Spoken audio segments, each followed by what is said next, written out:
Today we are reacting to more celebrities, specifically NBA basketball players and their fragrances on GQ's hit YouTube series 10 Things I Can't Live Without. But before we get into the video, if you're already a fan of this series, just a reminder, if you have yet to subscribe to this channel, please do so already. After all, the videos that we do here for you are free for you to watch, so if you want to say thank you in any way, shape, or form, the best, the most free, and the easiest way for you to do so is by subscribing. That and by hitting the notification bell as well to ensure that you're among the first people back here the next time I do another video just like this. And that video will come once this video reaches 500 likes, so be sure to be a part of the like party as well. But until then, let's get into this one now, shall we? Now roll intro, roll video.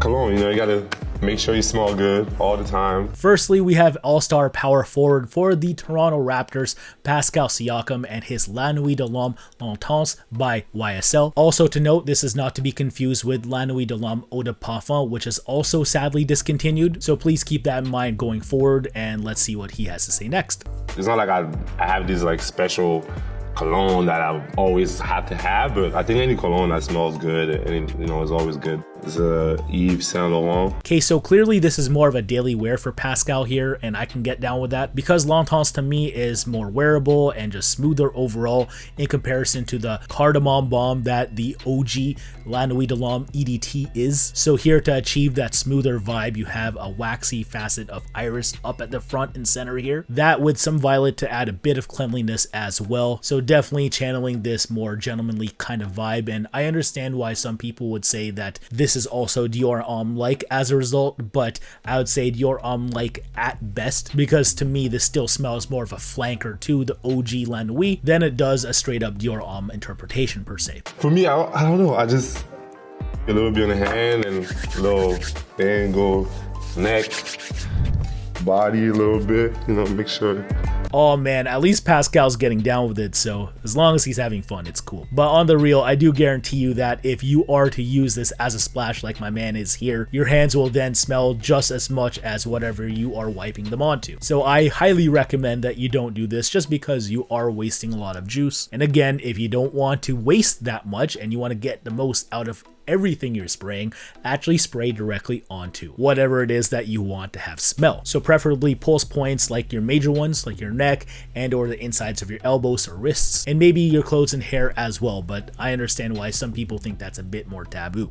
People do it differently, and somebody said that they put it in their hair or something. I'm like, I never heard of that, but as long as you smell good, that's all I care about. As long as you smell good is definitely right. But again, I'm definitely an advocate already of spraying your hair, as you might have seen in the previous cat episode, because as long as your hair and or its product is fragrance free, then it shouldn't clash in a remotely off-putting way with whatever you're spraying onto it. But in closing with my man Pascal Siakam here, if you also want to smell like him in La Nuit de l'Homme Longtemps, unfortunately it's going to be harder to do so just because this stuff I mentioned earlier is unfortunately discontinued by YSL. So if you do still see any of these bottles in the wild for retail, definitely cop them, because if they end up not being for you, at the very least you can actually cut your losses for near retail if you sell it secondhand, say on eBay or something like that, and or you might actually make money too, just because to my knowledge the prices are going up as well. So yeah, great stuff to Pascal Siakam here again. Now on to the next one, shall we? This one right here is my cologne.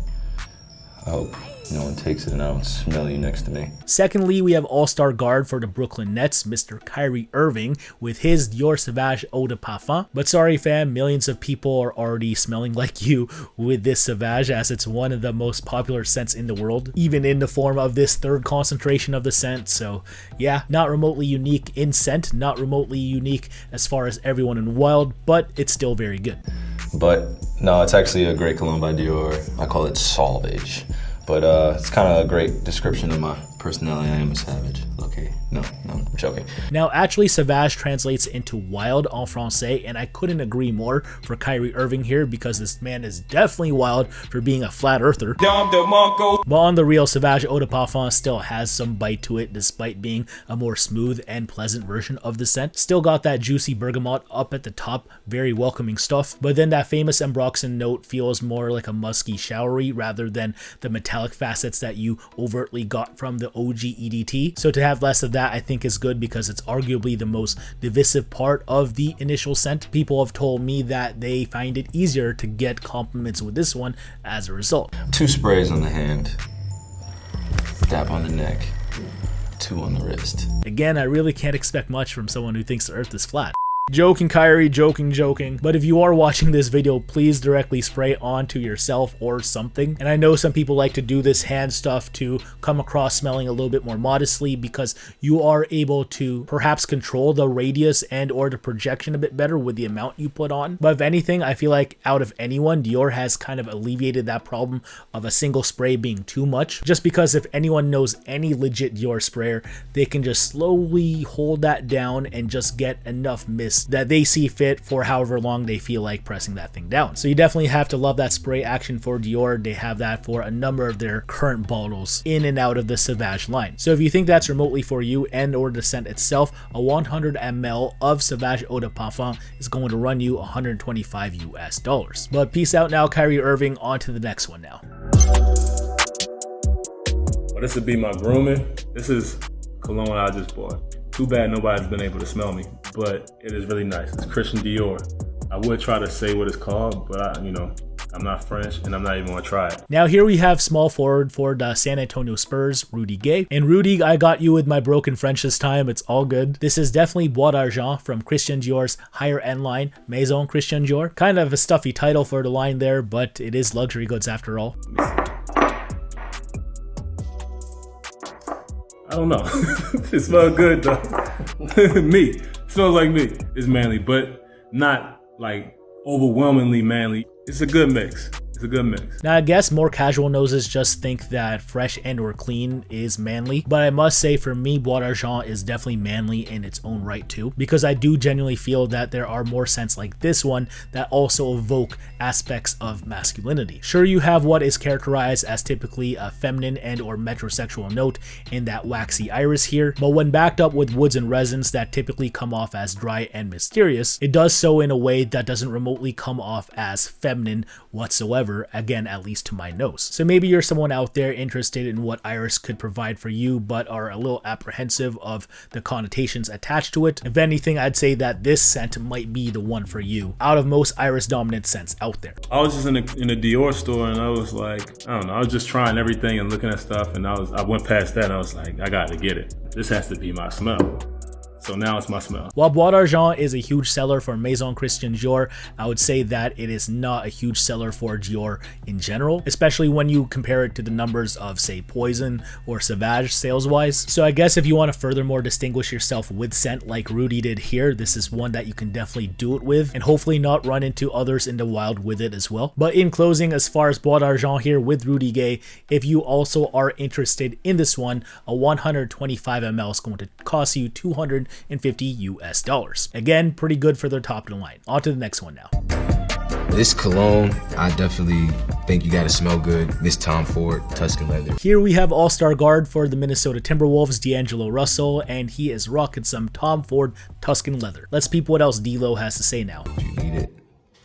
Add it to your essentials. And I think that's about it for D'Lo actually, so I guess let's just unpack some Tuscan leather, shall we? So this is like the godfather of the modern day leather fragrance genre, and despite how brazen it is with that leather jacket approach, it's actually quite welcoming at first with some raspberry being a berry, of course, and this is something I've mentioned in previous videos as well, that berries have this deep fruitiness that typically pair well with, again, stronger base notes. So here it just works really well. It's almost too just right, like it just feels like white on rice here, like these two notes are meant to be with each other, the raspberry and the leather. And hey, who knows, maybe you're a weird one and you are paying attention to some hip-hop / fragrance lore, if this makes any sense, because this scent is most famously known by the track Tuscan Leather by Drake, in which he also claims that this stuff smells like cocaine. Now, I've never done cocaine, so I wouldn't know what that's like, but if someone could actually confirm that for me in the comments, I'd really appreciate it. But other than that, check it out if you've yet to. A 50 ml presentation is going to run you about $250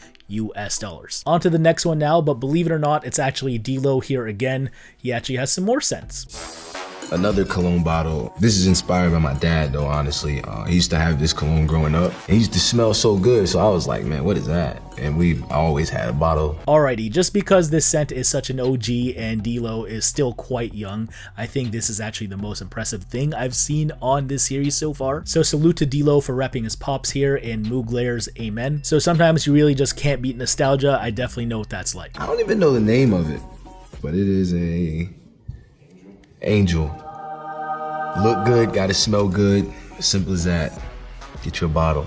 Turns out my man, his manager, and I guess his GQ just didn't know what this stuff actually was. I mean, they knew what it was, they just didn't know what it was called. But of course it is, again, Mugler's Amen. Amen short for Angel Men, which is what this stuff is a counterpart to over on the women's side of Mugler. So scent wise, it definitely takes inspiration from that very sweet Angel. Here it's done mainly by that coffee and patchouli, but it comes off as rather darker here, which I guess seems more masculine. But some claim that it's so dark off of them that it kind of smells like tar, and I kind of get that vibe as well. But on a nostalgia tip, I still think it smells very pleasant, and again, without it I wouldn't have some of my favorite fragrance flankers ever in designer perfumery too. So I'm definitely a fan of this one. I'm glad that D-Lo still is too, and if you think you might be, definitely check this out as well, because it's not going to cost you that much on the discount level, but say if you go retail, it's about $90 US for 100 ml. But now that's it for D-Lo. On to the last one now. Bond number 9 cologne. This is one of my favorite colognes. And lastly, we have center for the Denver Nuggets here in JaVale McGee, and he has some Scent of Peace for him by Bond number 9. Let's hear what else Mr. McGee has to say about this. Yes, thank you, JaVale, thank you. For the amount of shit my man gets on Shacking a Fool, at least my man makes it up for me here. Like somehow you have people like Pascal Siakam and Kyrie Irving being out IQ'd by Mr. JaVale McGee. And hell, he might just be the MVP of this video now, despite all of the all-stars and all-rookie members I just mentioned. So keep it up, JaVale, keep it up. It's more of a, real strong scent. Yeah, there it is. Real strong scent. Okay, it's all good. My man is still the MVP of the video despite not having much to say here. At the end of the day, scent is not easy to break down, so as long as you're not screwing up, I'm not going to hold it against you remotely. But I do agree with JaVale here in this scent being strong, as most bonds are. They typically do not suffer in the projection department. That being said, the one knock against this scent, like many other bonds, is that it does smell almost too familiar to other popular scents already. This one arguably smelling like Creed Aventus, which is perhaps the most notorious fragrance out there right now. Like over half of its laundry list of notes are shared by Aventus too, so it's kind of hard to not say that this is the case definitely. But I want to say that last time I checked, that bondnumber9.com, which is another scent from Bond number 9, felt even more like Aventus in comparison to this one in Scent of Peace for him. And since it's been a long time since I actually compared all of those scents together, maybe I should do that in the near future. If you think I should, also give this video a thumbs up. But yeah, nonetheless, Bond number 9's reliance on interpreting other scents just, I guess, knows no bounds. But yeah, overall, JaVale McGee is definitely my MVP of this video, and if you also want to smell like him, a 100 ml of Scent of Peace for him by Bond number 9 is going to run you about $370 US. But there it is for him. That about does it for me. I hope you guys enjoyed this video. It's always fun to get some reactions in from people who maybe aren't also into fragrance, maybe at the level we are. So whenever I do videos like this, it kind of just reminds me of why I got into fragrance to begin with, and just to be humble about it. But with that being said, how about you? How do you feel about the players on this edition of this reaction video? Who is your MVP? Did you have a favorite scent here? Please let me know in the comments below. And come to think of it, I think that if each of these guys were in their primes at the same time, I think this would be hell of a starting five for today's NBA as well. Maybe you want to tell me about that too. But again, hope you had fun. 500 likes and we do another one of these videos in the near future. Please subscribe if you've yet to already, notification bell as well, so you're among the first to come back once these new videos come out. And until then, thank you again for the ongoing support. Take care for now. Peace out. Bye. My name is Manny. Wear your fragrances.